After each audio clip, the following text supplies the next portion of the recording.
कहीं पंजाब के दूर दराज इलाके में घने जंगलात के दरमियान छिपा हुआ था एक छोटा सा गांव सहवानी।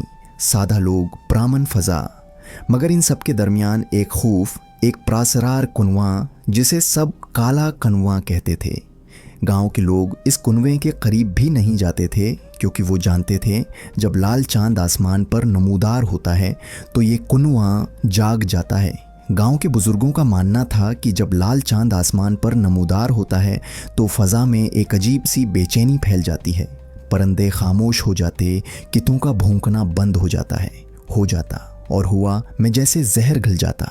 लोग दरवाजे बंद करके बच्चों को सीने से लगा लेते और जानवरों को बाड़ों में कैद कर देते। कई बार ऐसा हुआ था कि लाल चांद की रात किसी का बेल अचानक मर गया, किसी के मवेशी बगैर किसी वजह के गायब हो गए। कुछ दावी करते कि उन्होंने जंगल से अजीब आवाज़ें सुनी और कुछ कहते लाल चांद की रात। काला कनवा सांस लेता है। इसी गांव में रहती थी एक बहादुर खूबसूरत लड़की, गलबानो। वो सिर्फ बहादुरी में अपनी मिसाल आप न थी बल्कि उसकी खूबसूरती भी पूरे सहवानी में मशहूर थी। जब वो सरसराती हुआ में होती थी, खेतों के दरमियान दौड़ती तो लगता जैसे कोई तितलियां बखेर रहा हो या जैसे मौसम बहार खुद ज़मीन पर इत्र आया हो। उसके कहकाए में ज़िंदगी की खुशबू थी और आंखों में फितरत की चमक।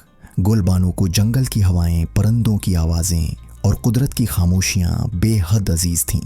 दरवीश जब पहली बार गलबानो को देखने आया तो देर तक खामोश रहा, फिर आसमान की तरफ देखकर बोला, ऐ बेटी, तुम सिर्फ हुसीन नहीं, तुम्हारी शबाहत इस शहजादी से मिलती है जो सदियों से कैद है।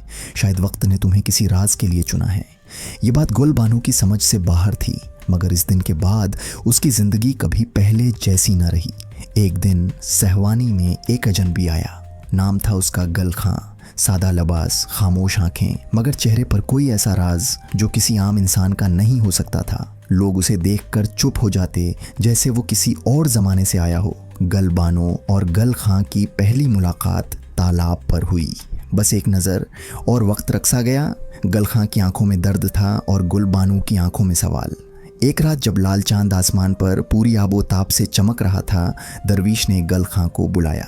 दरवीश ने कहा, ऐ नौजवान, अब वक्त आ गया है कि तुम वो कैद खोलो जो सदियां गुन चुकी है। काला कनवा तुम्हारा इंतज़ार कर रहा है। आया हूँ क्योंकि वहाँ एक शहजादी कैद है और उसका रखवाला मेरा अपना खून है। दरवीश ने कहा, याद रखो, जब लाल चांद चमके तो कनवा जागेगा और या तो रहाई होगी या हमेशा की बर्बादी। सदियों पहले शहजादी लेली एक नेक दिल, इल्म दोस्त और निहायत खूबसूरत बादशाह की बेटी थी जो इंसानियत की खिदमत में यकीन रखती थी। इसने जंगल के करीब के इलाकों में तालीम, इंसाफ और रोशनी फैलाने की कोशिश की, मगर यही रोशनी एक जालिम जादूगर को गवारा न थी। वो चाहता था कि अंधेरा कायम रहे, लोग जाहिल रहें और खौफ उसका हथियार बन जाए। इसने शहजादी पर जादू किया और उसे काला कनवा में कैद कर दिया। इस जादू की हिफाजत पर मामूर किया गया एक शहजादा, ज़रियान, जो उसका अपना खून था। शहजादा अपने होश में न था और शहजादी सदियों से कनवे में कैद सिर्फ रहाई की दुआ मांग रही थी। यहाँ तक कि लाल चांद की रात तकदीर ने गुल खां को भेज दिया। गुल खां और गलबानो ने हिम्मत बांधी और कनवे के अंदर उतर गए। सीढ़ियाँ ख़त्म हुई तो एक तिलिस्माती दुनिया थी। बीचों बीच शीशे का एक पंजरा जिसमें कैद थी शहजादी लेली। तभी दीवार से रोशनी निकली और एक मर्द जाहिर हुआ, शहजादा ज़रियान। चेहरा थूका हुआ मगर नज़र में नूर। हम इस वक्त से कैद हैं जब जुल्म ने सच्चाई को बंद कर दिया। आज़ाद करो सिर्फ अल्लाह के कलाम से। गल खां ने सूरा यासीन की तलावत शुरू की। कनवे की दीवारें कांपने लगीं, जंजीरें टूटने लगीं। शहजादी आज़ाद हुई, शहजादा रहाई पा गया।